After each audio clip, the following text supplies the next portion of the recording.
Que es fijaros, el enfoque de las multinacionales norteamericanas no es la idea general de innovación frugal, es cómo las multinacionales norteamericanas se relacionan con los mercados emergentes. Entonces, él lo que dice es que para él existen 4 fases.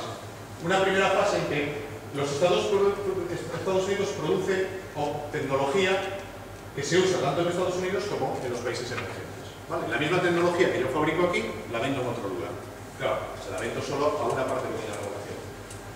Después, en una segunda fase, lo que hago es el producto que desarrollo aquí, digamos, lo hago para los países emergentes. Reduzco fundamentalmente el coste de fabricación y por lo tanto se lo puedo vender a una base de población mayor. Adidas. Adidas está haciendo eso. Y dice, en una tercera fase, que es cuando, fijaros, esto es lo que dice, esto es lo que se llama globalización o localización, ¿no? Porque es primero globalización y después volvemos a lo local. Y después dice, aquí entramos en otra fase que es diferente, ya no es globalización. En una tercera fase, lo que sucede es que los países emergentes ya no dependen de productos de fuera, sino que diseñan localmente para ellos mismos. Esta es la fase en la que los ingenieros indios hacen electrocardiógrafos para su población. Y una cuarta fase es cuando le damos la vuelta y dice, este diseño local hecho en los países emergentes lo llevamos al resto del mundo. Y esta cuarta fase sería esa idea de innovación inversa. Entonces, él lo que plantea es que los procesos de innovación están en este flujo. Fijaros que esto es una consecuencia de la globalización y de ese modelo de innovación abierta.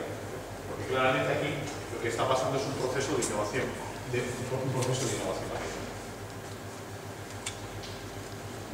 Algunos conceptos provisionales, los pongo así ya para ir un poco, digamos, enfocando la cuestión. Esas son las cosas que están sucediendo, ¿no? Innovación que va de un lado para otro, va hacia los países emergentes, viene de los países emergentes. Entonces se están empezando a acuñar nombres. Y fijaros, estos son... He utilizado las definiciones que vienen en la Wikipedia, que me parecen de las más sencillas y de las mejores. O sea, los artículos que hay en Wikipedia sobre esto son muy completos. Es un buen lugar, un buen recurso para empezar. Y toda la bibliografía que trae está muy bien. O sea, que es un buen recurso para aprender sobre este tema. Fijaros, la Wikipedia habla de 2 cosas. La Wikipedia no, el mundo habla de 2 cosas. Wikipedia solo lo refleja y aquí no creo que esté sesgado. No es como cuando hablan de George Bush o del Papa, que depende de quién hable, ¿no? Entonces hay un consenso, ¿no? Entonces la Wikipedia habla de innovación frugal, que a veces también se llama ingeniería frugal, en el sentido se refiere a cómo se refiere a tecnología. En la India se habla de ingeniería gandhiana, ¿no? O sea, el enfoque de Gandhi, por decirlo de alguna forma, hacer las cosas de manera sencilla, con pocos recursos, etc. Y entonces lo que define es lo que os conté antes, ¿no? Es el proceso de reducir la complejidad y el coste de un producto, ¿no? Y de su producción, ¿no? De la conceptualización, del diseño y también de su producción, ¿no?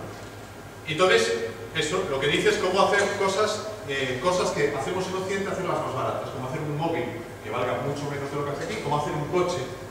Todos sois, por ejemplo, fijaros, y aquí vienen los problemas. El automóvil es una tecnología occidental, podríamos decir, ¿no?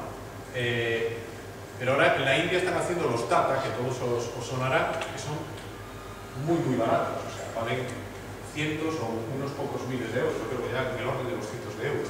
Pero resulta que ahora, eso es frugal, o sea, es como hacer barato algo que antes era caro, pero es que ahora ahí han desarrollado nueva tecnología para poder hacer esos coches y ahora ya estamos pensando en cómo traernos eso aquí y ya es inversa. Por eso os digo que en realidad los flujos no son tan... O sea, los términos están bien, pero los términos se quedan pequeños. Porque en realidad una tecnología nace en un sitio, va al otro y después vuelve, totalmente transformada, vuelve al lugar de origen, ¿no?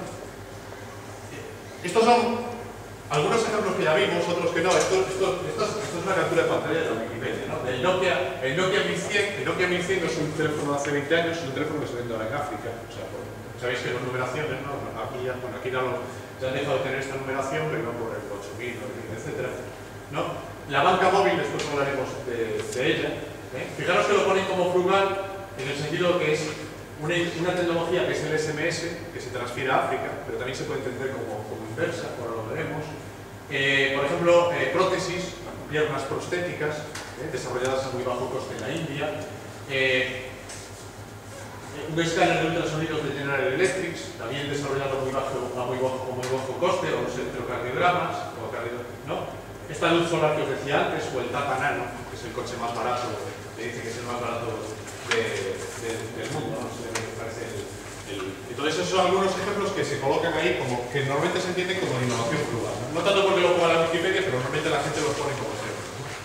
Hay un libro muy reciente que es esta idea de Jugaad, no sé cómo se pronuncia, Jugaad Innovation. Jugaad es un vocablo que utiliza en la India para referirse a esta idea de lo frugal, de lo flexible, de lo rápido, ¿no? de bajo coste, ¿no? Y este es un libro que acaba de aparecer, que escrito por 3 autores indios, que explica ese enfoque, ¿no? De cómo ellos están centrados, no únicamente lo centrado en el caso de India, cómo ellos adaptan tecnologías existentes en Occidente para sus propias necesidades. Perdona. Sí. Y esto no va un poco, una reflexión así rápida, pero no va un poco en contra de la innovación inversa, contra el esquema tradicional capitalista de más barato al máximo precio. Sí, si lo ves.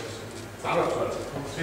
Lo que pasa es que, claro, hay una disrupción que es que, digamos, que una disrupción es lo más barato cuando el mercado es, o sea, cuando el proceso es unidireccional, cuando la capacidad de diseño y de producción la tienes tú y tú eres la que lo difundes a otros. Pues resulta que ahora otros también tienen esa capacidad. Por ejemplo, el hecho de que Adidas venda, o sea, en el fondo el hecho de que Adidas, aparte de la capacidad comercial, Adidas no vende la zapatilla de $1 solo porque sea una buena idea, sino la vende porque ya otros la están vendiendo. Aparte está vendiendo la zapatilla que paga Adidas. Entonces dice, o sea, no me puedo, pero es esa idea de que Adidas ya no se puede oponer a esa dinámica. Y entonces lo que hace es, tiene que cambiar esa lógica que tenía de que era el que controlaba el sistema, porque era el que diseñaba y el que producía, y era el cuello de botella. De repente no es así, y entonces cambia radicalmente de estrategia. Pero efectivamente sí que cambia esa ecuación, la rompe totalmente. Porque como empresario yo tengo que aumentar la venta para obtener el beneficio. Aunque el coste de la producción sea más barato. Sí. Pero es el principio que mueve por el capitalismo. Efectivamente. Y esto te lleva a una espiral que, esto es un tema que igual os decía, ¿hacia dónde nos lleva esto? Yo no lo sé. Yo creo que no está claro en el sentido que es algo muy reciente. O sea, porque esto, un efecto que tiene es la reducción de costes. ¿Hacia dónde nos lleva esa reducción de costes? Posiblemente haya muchos actores que se mueran en el proceso, en el sentido que ya dejen de ser competitivos. O sea, hay un proceso, no es solo un proceso de innovación, que es como lo estamos enfocando aquí, sino que hay un cambio en las reglas de juego y las reglas de juego financieras, que es muy importante. Y que yo creo que está está por comprobarse empíricamente qué es lo que acaba sucediendo. Pero lo que indicas tú es clarísimamente así. El proceso inverso o inverso es lo que a veces llaman la innovación inversa. Esto también es de otra vez de la Wikipedia. Lo utilizo porque para que veáis las dos cosas aparecen en un sitio, y es una innovación que se ve primero o que se usa primero en el mundo en desarrollo, que después se expande al mundo industrializado, ¿no? Es un poco ya lo que ya contábamos antes, no voy a entrar en más detalles. Fijaros que aquí hay un concepto que me parece interesante, y esto ya viene del 2005, y esto es un concepto, John Hagel y John Shelley Brown, que son dos gurús del mundo de la innovación y de la educación en Estados Unidos. John Shelley Brown fue el director de PARC, del Centro de Innovación de Palo Alto, del Centro de Investigación de Palo Alto durante mucho tiempo. Ahora creo que tienen un centro propio en McKinsey, precisamente.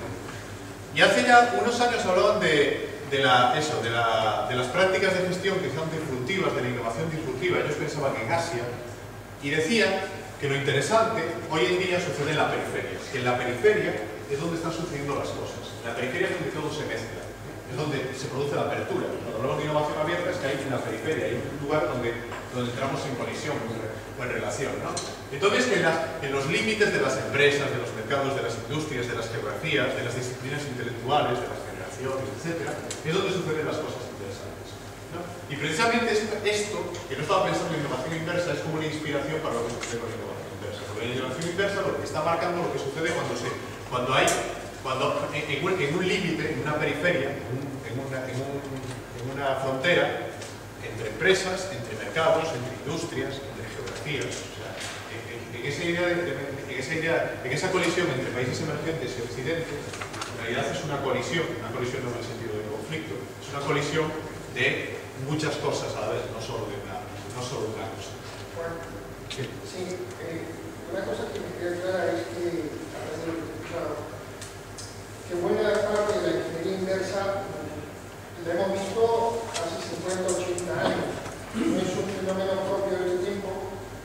Y es verdad, cada cierto tiempo nos olvidamos de cómo se ha dado el mundo, el movimiento del mundo, y de repente otra vez volvemos a redescubrir algo, ¿no? De hecho, digamos que la comida de Italia, por ejemplo, de Israel, cuando se constituyó, hiciéramos una ingeniería inversa, ¿no?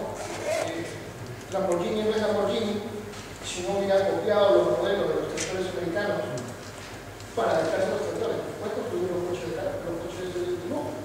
Pero primero era un empresario del tractor. Pero en los mismos Estados Unidos, en el interior de Estados Unidos, en los pueblos, donde la gente no podía tener su facto el producto, digamos, de moda, se aplicaba mucha innovación. Ingeniería inversa es lo más usual, y quizás es uno de los grandes detalles que tiene Estados Unidos, porque justamente el interior es donde viene buena parte de la innovación. Sí, no, estoy totalmente de acuerdo, y quizás es como, antes lo decía, esta idea de globalización, que ahora estamos constantemente hablando de globalización y parece una fuerza, en realidad la globalización es de siempre, o sea, nos llevamos globalizando toda la vida, ¿no? Cuando Marco Polo viaja, cuando Cristóbal Colón viaja, cuando los vikingos llegan al norte de América, están en un proceso de globalización, ¿no? Y aquí pasa lo mismo, estos son cosas que ya existen desde hace mucho tiempo. Quizás hay un cambio, digamos, de escala, que es lo realmente importante, ¿no? Y el cambio de escala se produce porque, por una parte, la tecnología, la comunicación es mucho mayor, con lo cual las oportunidades de fertilización, de transferencia son mucho mayores que en el pasado, son mucho más rápidas y mucho mayores. Y por otra parte, ese entorno emergente, que era países en desarrollo, ahora es emergente. O sea, ahora es un entorno que por su situación económica tiene mayor capacidad de innovación, aunque ya la tenía en el pasado, ahora tiene mayor capacidad de innovación, y también son mercados en sí mismos, de consumo interno y digamos, y oportunidades para el exterior. Entonces eso es un cambio de escala que creo que es lo que ha hecho que esto sea muy popular. O sea, que ahora se vea, antes era una realidad que estaba casi oculta y ahora es una realidad emergente. Yo creo, un poco más, retomando un poco lo tuyo, yo soy muy aficionado al tema de la época victoriana, digamos, paradigma primera revolución industrial y segunda revolución industrial. Por ejemplo, el tema de los submarinos, en América Latina seguro lo sabes, se crearon algunos submarinos, digamos, en 1870, 1860. Y hubo también una transformación de la industria, la parte extractiva, digamos, que no trabajaba sin condiciones, el tema de desarrollo humano. Pero ¿cuál fue el hándicap? Digamos, el acceso a los mercados, cosa que en este momento es muy distinta. Digamos, el acceso a los mercados es más o menos igual para todos. Y por otro lado, el que los BRICS sean los que tienen, digamos, del consumo, digamos, en toda una zona que tiene alcance directo, evidentemente tira, digamos, y da oportunidad a aquellos que estén en cualquier país emergente a que su producto llegue a un mercado mucho más grande. Cosa, digamos, en el caso, digamos, de 1850, 60, 70, hasta las primeras décadas del siglo XX, no era posible porque el mercado estaba muy bien amarrado desde Londres y desde Nueva York. Entonces, las rutas y todo lo demás tenían las rutas comerciales, ¿no?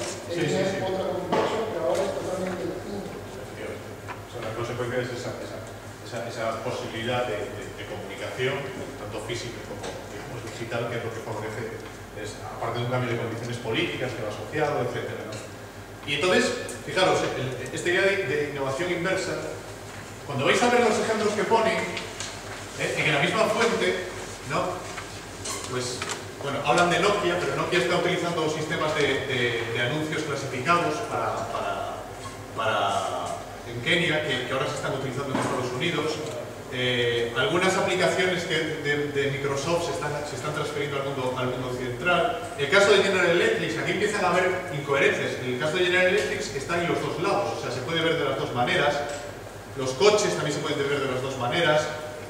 Hay un montón de ejemplos. Entonces, al final, cuando empiezas a pensar, estos términos de frugal y de inversa, que para mí es lo menos relevante, pero es interesante porque, por ejemplo, este profesor indio de Dartmouth acaba de publicar, con Chris Strindberg, acaba de publicar un libro que es Innovación Inversa, ¿no? En el que acuña, en el que utiliza ese otro término, ¿no? Pero fijaros cómo, desde mi punto de vista, no están nada claros, o por lo menos la direccionalidad se puede revertir, se puede cambiar muchas veces, ¿no? Y estamos en ese juego de que tecnologías que nacen en un lugar, después se trasladan al otro, se adaptan, en el proceso de adaptación se convierten en cosas nuevas, ¿eh? El grado de originalidad también es una cuestión subjetiva, o sea, una cuestión de discusión, ¿no? Nada es totalmente original, y hasta el punto que consideramos que es original o es una copia, ¿no? Pues estamos, igual que eso se aplica al arte o a los productos culturales, lo podemos también aplicar a las innovaciones, ¿no? Pero se va a otro sitio, se convierte en algo, entre comillas, nuevo, regresa con una nueva utilidad muchas veces, se transforma y estamos en un ciclo, en un bucle continuo de innovación. Y ya voy a acabar, os voy a poner un ejemplo que me parece como porque es un ejemplo de las dos cosas a la vez, ¿no? Y es un ejemplo también, no tanto por la realidad, sino por el interés que hay detrás. Y eso es lo que me parece más relevante. Y es el caso de la telefonía móvil y de la banca, ¿no? Que es una confluencia de dos sectores, ¿no? Una confluencia de dos sectores que está transformando la forma en que se hace banca, por ejemplo, en África o en Asia. Os pongo algunos ejemplos. Esta es una foto de hace 3 años en Liberia, en Monrovia, la capital, en un momento en el que salían de una guerra civil, llevaban un par de años de democracia. En esa ciudad, que tiene como medio millón de habitantes, más un área metropolitana enorme, no había, si la hay, energía eléctrica, no había agua, o sea, la energía eléctrica era por generadores, no había una red de energía eléctrica. Y por toda la ciudad había estos grandes carteles de un banco local, del Banco Internacional de Liberia, que bueno, es un banco local, que le anunciaba a la gente que empieces a usar banca por SMS. A mí es una cosa que yo lo viví primero y me chocó mucho, me pareció como muy paradójico, ¿no? Un lugar con tanta necesidad, con la mayor parte de la población viviendo en la calle, resulta que había un servicio comercial que se anunciaba por todas partes de banca por SMS, que bueno, la tecnología era como baja el SMS, pero es que yo en aquella época no era normal en España utilizar banca móvil, ¿no? Ahora sí, pero en aquel momento no era tan normal. Y claro, empiezas a descubrir que realmente es un país en el que todo el mundo tiene móvil, porque el terminal es muy barato, la cobertura de móvil es prácticamente universal, llevar dinero del bolsillo es enormemente peligroso. El peligro del robo era inmenso y casi nadie puede tener una cuenta en el banco, porque los requisitos para tener una cuenta en el banco, para ser sujeto de crédito, para poder tener una cuenta, no los cumplía nadie, porque nadie tenía ninguna propiedad. Entonces la banca era un servicio que se prestaba a nadie. Y bueno, empezaba a surgir esto que estaba destinado a cubrir las necesidades de ese 90 y muchos % de la población que no podía utilizar la banca. Y que en realidad copiaba un servicio informal que ya existía en Liberia y en otros sitios de África. Hay un artículo muy interesante de The Economist, creo que está la fecha por aquí, fijaros, de hace más de un año ya, pero yo creo que sigue siendo mucha actualidad, que se titulaba No solo para hablar, en el que hablaba de la revolución que la telefonía móvil estaba significando en África. Ahí hablaban, esta foto es la misma, la de Pedigree, la de esta startup que se dedica a validar las medicinas. Hablaba de usos del móvil que no eran hablar y que estaban sucediendo en África. Y le dedicaba mucha atención al caso de la banca. Pero fijaros, daba algunos datos del 2010-2011 fijaros, como las suscripciones las cuentas de telefonía móvil por 100 personas, pues bueno, en los países desarrollados tenemos más de un móvil por persona, si ya lo sabíamos. Más de un número, perdón, no un móvil, móviles tenemos incluso más, pero tenemos más de un número de móvil por persona, pero como en los países en desarrollo, casi en el año 2010, y el crecimiento exponencial, tenemos 70 móviles por persona. Es una penetración tremenda. Y en los países menos desarrollados, los más pobres, la penetración es de más del 25%. O sea, es quizá la tecnología con más penetración en esos sectores. Y fijaros, aquí comparaba para una serie de países las cuentas de móvil y las cuentas bancarias. Y por 100 personas, ¿no? Y fijaros, en Ghana, 60 respecto a 30. En todos los lugares, en Burundi el 10% tenían móvil en esos momentos, pero los que tenían una cuenta bancaria, el 1 o el 2% de la población. Había más cuentas de móvil que cuentas bancarias. Esto es hace 2 años y esto se ha incrementado. Dependiendo de cómo definamos cuenta bancaria. Pero si definimos cuenta bancaria en sentido estricto, no han crecido, y lo que han crecido sí son usos del móvil. Esta es la web de Safaricom. Safaricom es la filial de Vodafone en Kenia. Volvemos otra vez a Kenia. Y tiene un servicio que se llama M-Pesa. M-Pesa es dinero en Swahili, igual que antes el Swahili era mapa, pues M-Pesa es dinero móvil. Bueno, es un servicio de transferencias financieras, de transferencias de dinero mediante mensajes de SMS. En realidad, no me interesa aquí mucho entrar, lo tenéis documentado en muchos lugares. O sea, la tecnología, el mecanismo por el cual se puede transferir de forma segura dinero utilizando mensajes de SMS es muy sencillo. Igual que ahora nuestros bancos nos mandan un mensaje por SMS para validar una transacción que hacemos en Internet, pues básicamente es el mismo concepto. Eso no es relevante aquí, es una tecnología simple. Pero lo que sí es interesante, y por eso, porque es tan simple, me parece interesante, es que M-Pesa, que no es un banco, y ojo, iTunes o Apple tampoco es una discográfica, pero es el que vende más música, no discos, pero es el que vende más música en el mundo, ¿no? Pues M-Pesa, que no es un banco, es el servicio que más dinero canaliza en Kenia. La mayor parte de los flujos de dinero internos dentro de Kenia suceden por este servicio. Con lo cual, al final, Vodafone se ha convertido como un proveedor de servicios bancarios. No voy a decir un banco, pero sí un proveedor de servicios que normalmente prestaba la banca, ¿no? Esto no solo pasa en Kenia, ha pasado en muchos lugares. Bueno, aquí tenéis una fotografía de cuando recibes que a las 5:37 que alguien te ha mandado 3.000 unidades de la moneda allí, que no sé cuáles son, ¿no? Y esto ha pasado en muchos sitios, y otro sitio, y con esto voy terminando, pasa en sitios tan increíbles como en Afganistán, que no hace falta decir la situación en Afganistán. Me interesa esto de Afganistán porque, fijaros, hace como un par de años, lo publicaron hace unos meses, hace un par de años, un banco norteamericano, uno de los principales bancos norteamericanos, le encargó a una empresa de una consultoría de diseño que se llama Frog, que es una de las más importantes en Estados Unidos. Se dedica a hacer consultoría sobre diseño y especialmente de diseño de servicios. Ya veis esta nueva tendencia del diseño aplicado no solo a productos o objetos, sino también a servicios, ¿no? Y es una consultoría que lo que hace es mucha investigación de campo, ¿no? Y de análisis de tendencias. Y le encargó una investigación sobre lo que llamaron el dinero móvil en Afganistán, ¿no? Y buena parte de los resultados los han publicado, además.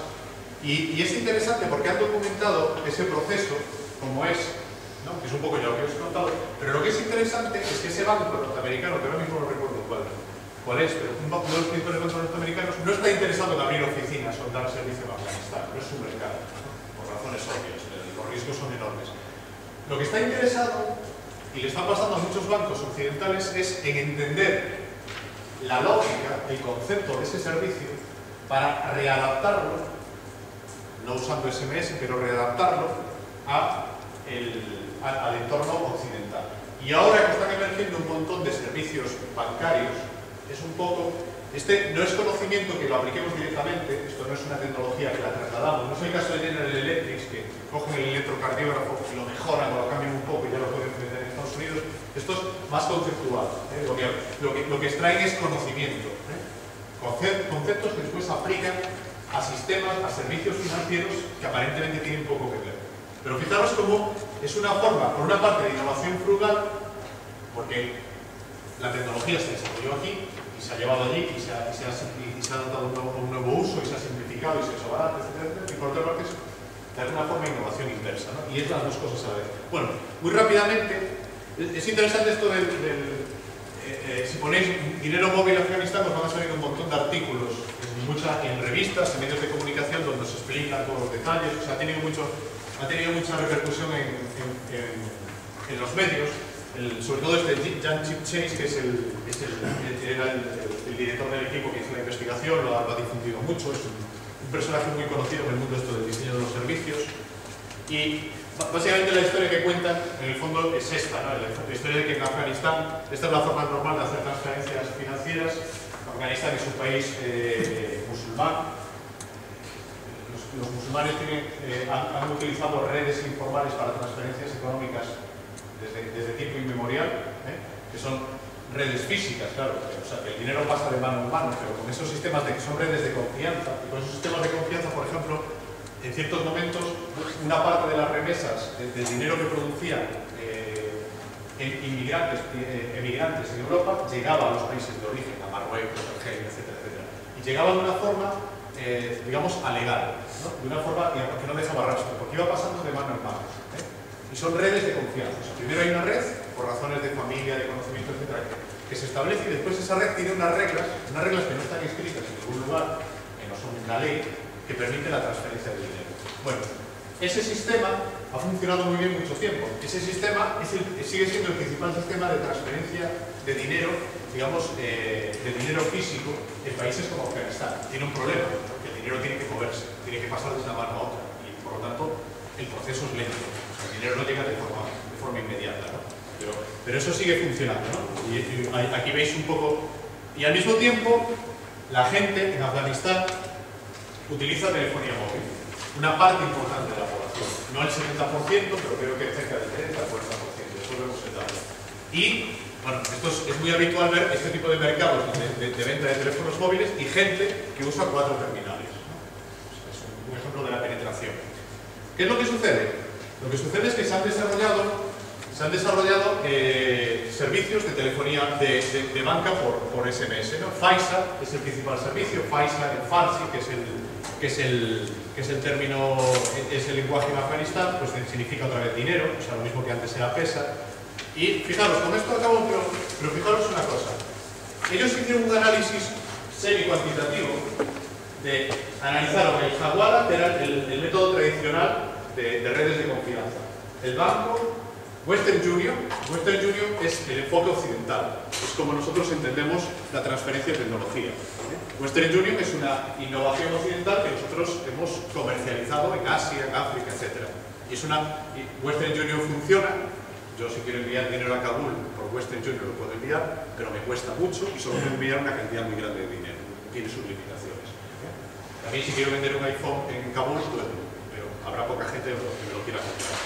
Y en Paisa, que es este dinero móvil. Y ellos analizaron coste, tiempo total, privacidad, riesgo percibido, accesibilidad y penetración, que eran como las variables que identificaban la calidad del servicio.